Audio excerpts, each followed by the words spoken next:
upon a time, I was in India, and I was in the process of actually building another studio around the corner where Donna, Liz, a lot of the people here were teachers. And I was looking for a deity. And I was asking a lot of people, like, how do you know? Like, am I just going to get a Ganesha, a Shiva? Like, do I just pick one? Is it like shopping?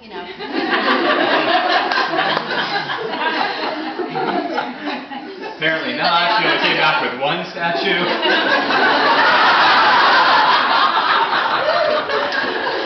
So, of course, when anyone has asked anyone for this advice, that sort of ambiguous answer, but it's this kind of beautiful, is the deity will find you.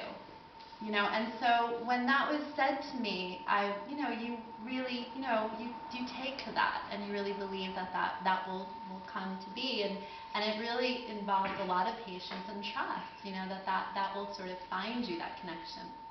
So I was walking in Bangalore, and lots of stores line the street of all these deities, and I walked in, and there's hundreds of them all over the place, shovels and crazy, and there was this size statue on the floor, and she was buried under a sheet.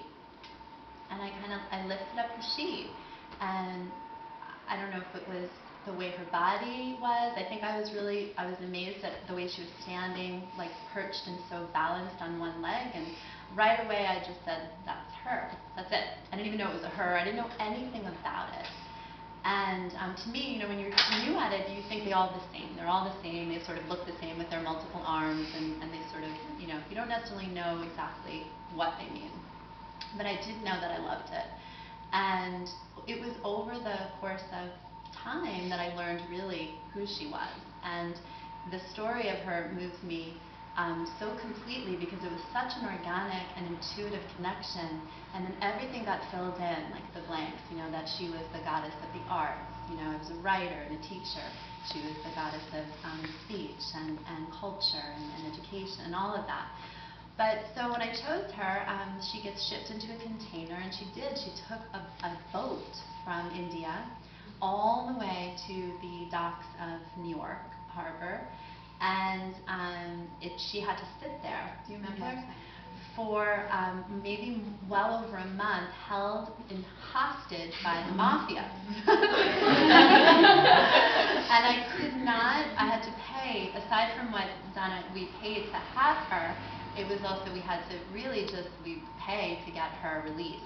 And she was finally released, and she's here, and she came in this like big rolling cart. And we carted her into our own space, and she sat there, and she's been the statue that Donna and I have been teaching in front of for over 10 years. And like I said, the story of her just continues to illuminate my life, because it just makes total sense that I had no idea who she was or what her story was. And the more that I become intimately connected to her story, the more I'm in awe of how right it is, that she would be the deity that chose me. So that's the story. And